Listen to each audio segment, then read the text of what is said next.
Hey guys, it's Ben, coach of the Baltimore Oriolus, here with GPC Week 9. We're taking on Matt, coach of the Philadelphia Focus Miss. If we can beat Matt and beat Rufus next week, we're in playoffs. That is the goal here. So, at this point in time, Week 9, Matt is 4-3, which is a bit weird, because he hadn't played his Week 7 game yet. And as of the time I'm recording this, post-Week 10, he still hasn't played his Week 7 game. So, he's 4-3. We're 4-4. We're both fighting for a playoff spot. So, Matt's team consists of Manaphy, Clefable, Crocodile, Latios, Klefki, Entei, Rotom Mo, Porygon 2, and Mega Abomasnow. He's got a Klefki on his roster, which is a very good check to both Kyurem B and Mega Diancie, possibly the best Kyurem B check in existence.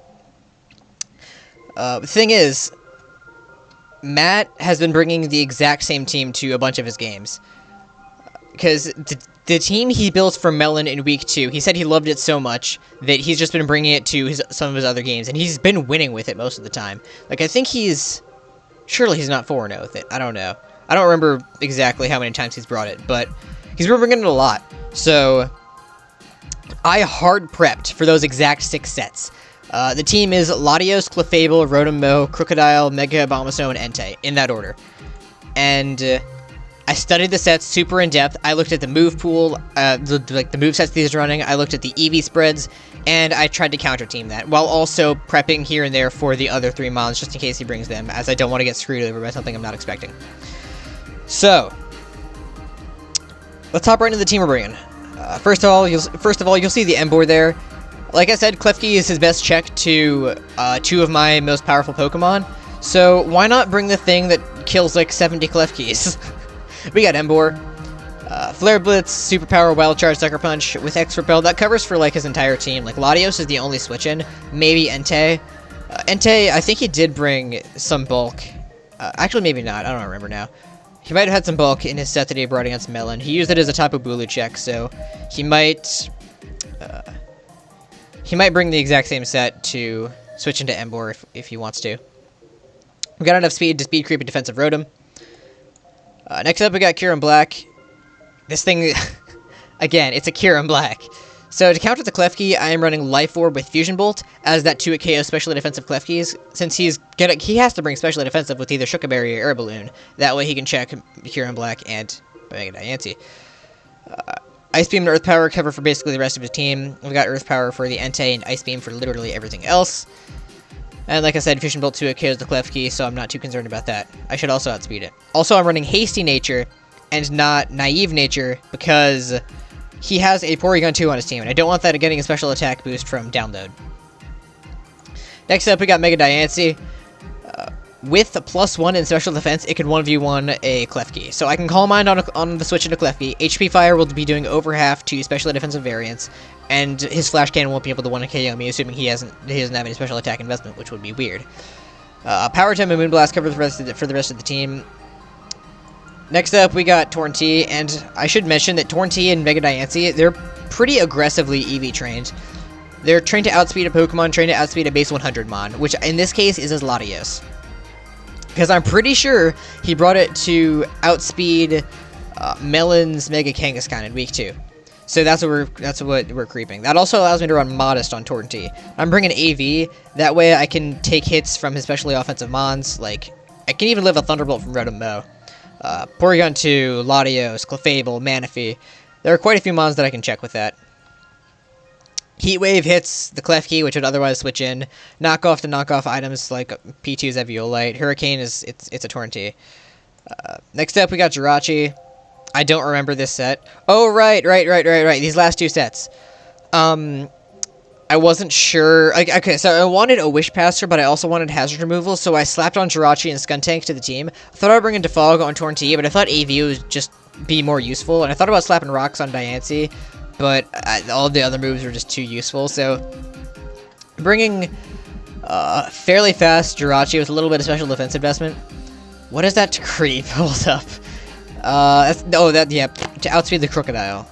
And special defense, so I can take hits from Latios. Yeah, that's right.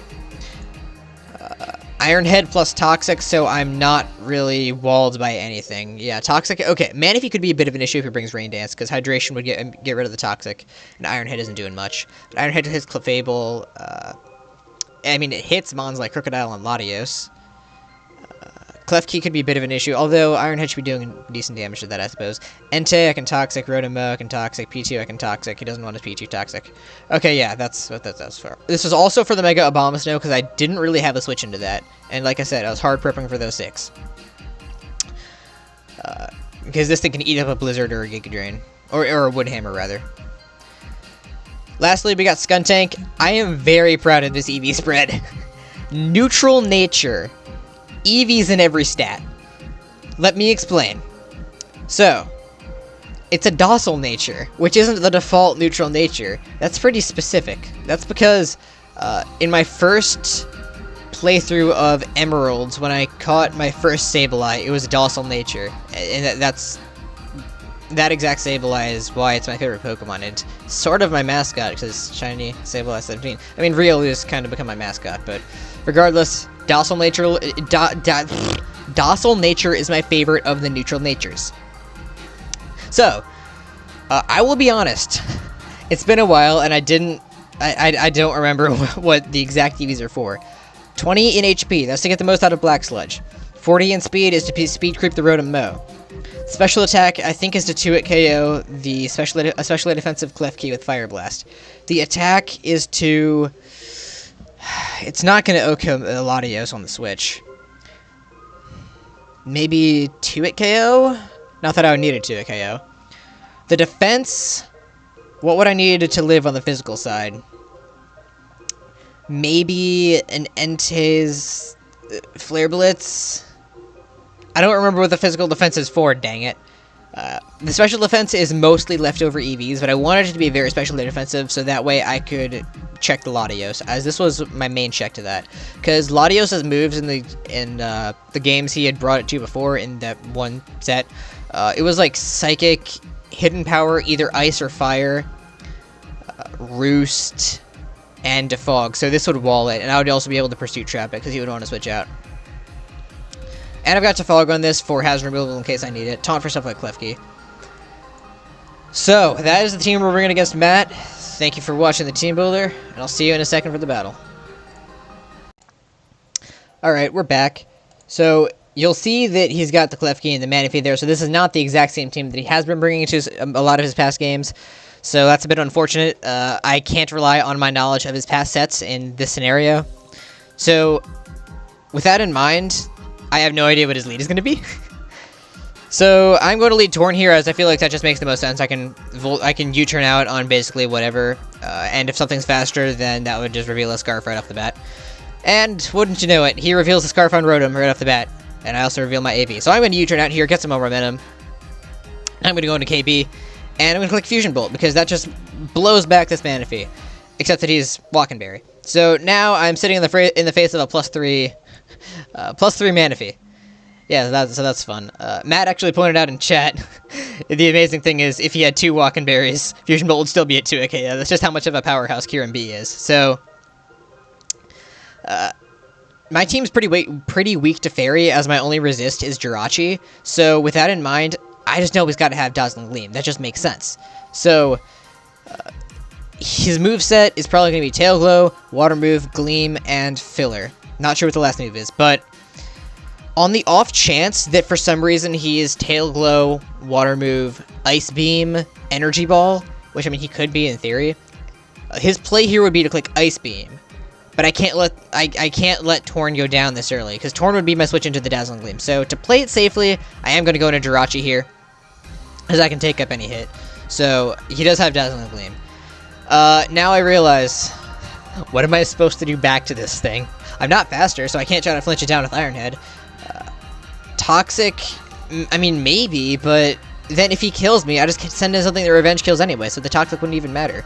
So I realized my best play is just to get up my rocks, let Jirachi go down, get the momentum back in my favor, while Stealth Rocks are up on his side of the field. So that is what I'm going to do here. Jirachi's going to go down early, which sucks, but there's not much you can do. Here I'm going to send in Diancie, and I'm just going to Moonblast, because I am not messing around in the face of a +3 Manaphy. Could have Calm Minded there, but it's a +3 Manaphy, so he's got the Klefki in. I'm forced to switch out because Klefki does 1v1 me when I'm not a +1, so I'm going to go into Skuntank, as that can block Prankster moves, and it's just a decent check to Klefki in general, as he pulls the double into Rotom-Mow. Here's going to Volt Switch out, and I am going to Fire Blast him as he goes right back out into Klefki. So I'm going to get off some nice damage here. And with the crit, I put him in the Pinchberry range. So he's healthy again. So here I'm going to taunt, so he can't recycle. I don't even know if Klefki gets recycle. I'm just going to pretend it does. And so he can't do other status things, because Klefki just likes clicking the status moves. As I am going to double out into Torn T. There were two reasons for that. One, because there's not much else that Skuntank would have been able to do to Klefki. I mean, I suppose, yeah, I could keep Fire Blasting. But that just draws in something like Latios or Manaphy, which is... It's why I went Torn T. So, just cover the Manaphy switch. So that does pay off. So now I'm going to click Hurricane as he switches right back out into Klefki. And I land, which is cool. And I get a Confusion. And he hits himself in Confusion, which is actually really unfortunate. Because either... Like, I don't know his set, so maybe he didn't have Thunder Wave. But either he would have been able to paralyze me, or he would have been able to get up another layer of spikes. Either way, it would have been really annoying. And if Tornadus was paralyzed, that would have really screwed me on later in the game. Later... Have you guys noticed that I trip over my words a lot? Let me take a step back. A paralyzed Tornadus would really screw me over later in the game. Same with 2 spikes up on the field. So that Klefki hitting himself in Confusion was really unfortunate. So now he's going to go into the Rotom Mow. And at this point, I'm thinking that he's just going to click Thunderbolt. Because Thunderbolt, I believe, is a roll to kill from this range. So with that in mind, I'm going to go into Kyurem B, as that can eat up an electric move.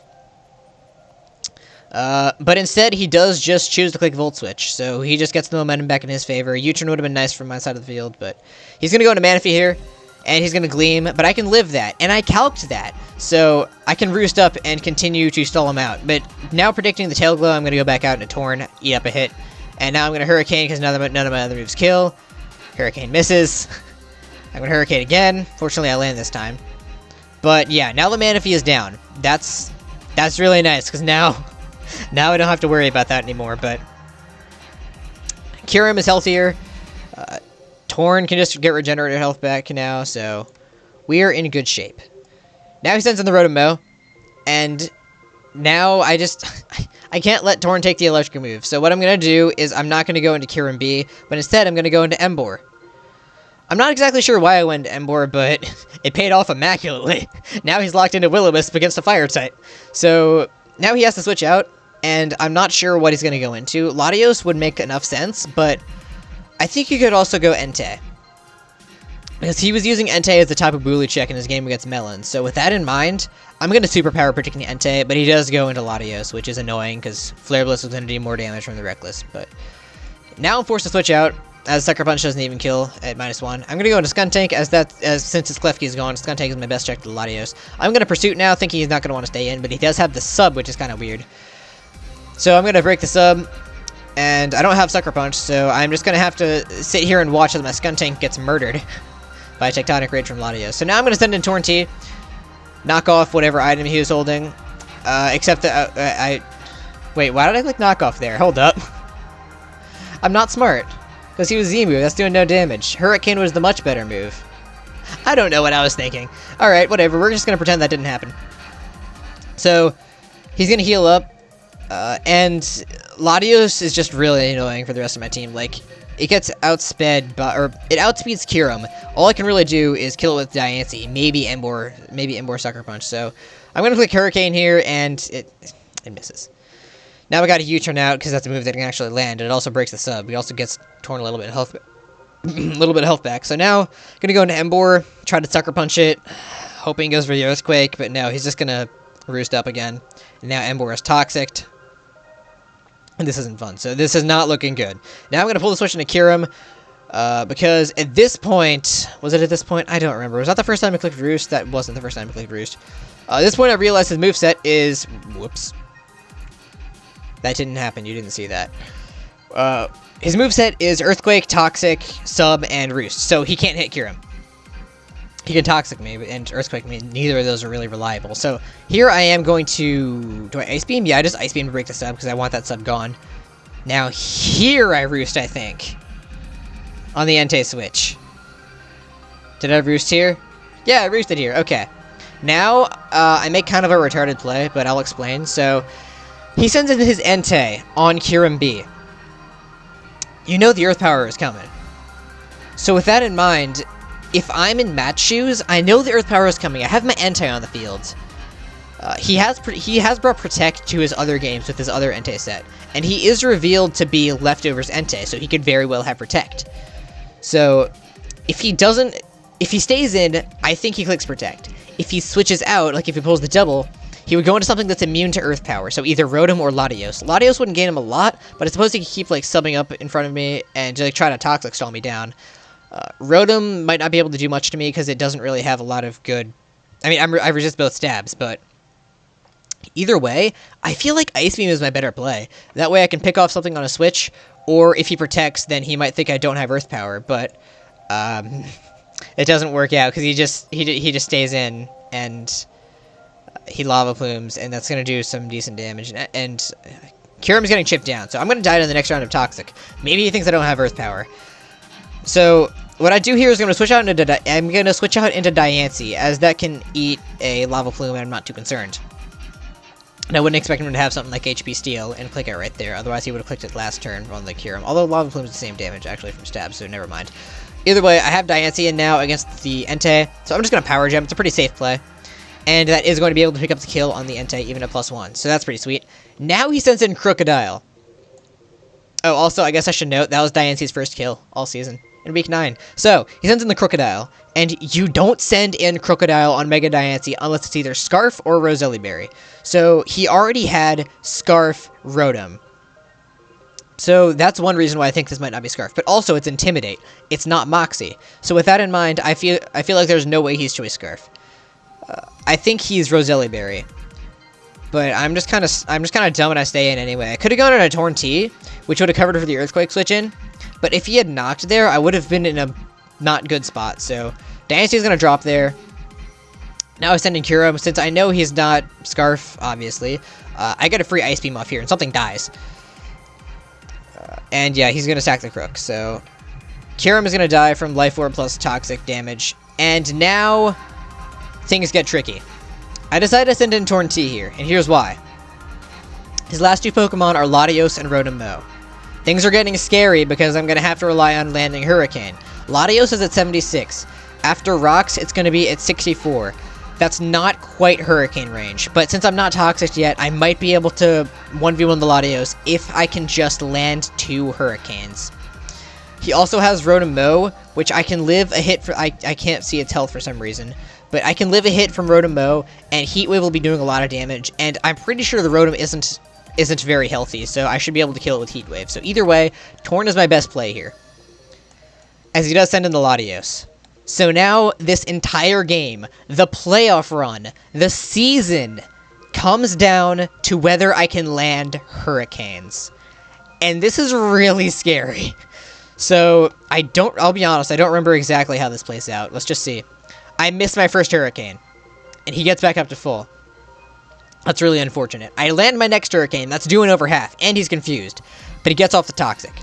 So now, it's a matter of, do I land this next Hurricane? Because Knockoff and U-Turn don't kill. I could U-Turn out and go into Emboar and get a little bit of regenerative health back, not that I really need the health back, but then he can just roost back up. All I can do is pray that I land this Hurricane. If I land the Hurricane, I've got a pretty good shot to win the game. So that's what I have to bank on. 70% of the time, I can pull this one through. I landed the Hurricane. So Latios goes down, and now he's going to send in the Rotom, and in chat, he says, "Dang, dude, GG, well played," or something like that anyway, but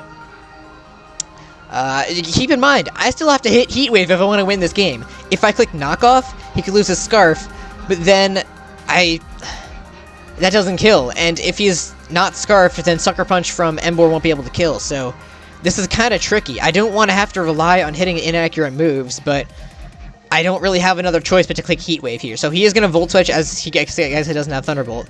And Heat Wave lands, and we beat Matt. So now we are sitting at 5-4 +5.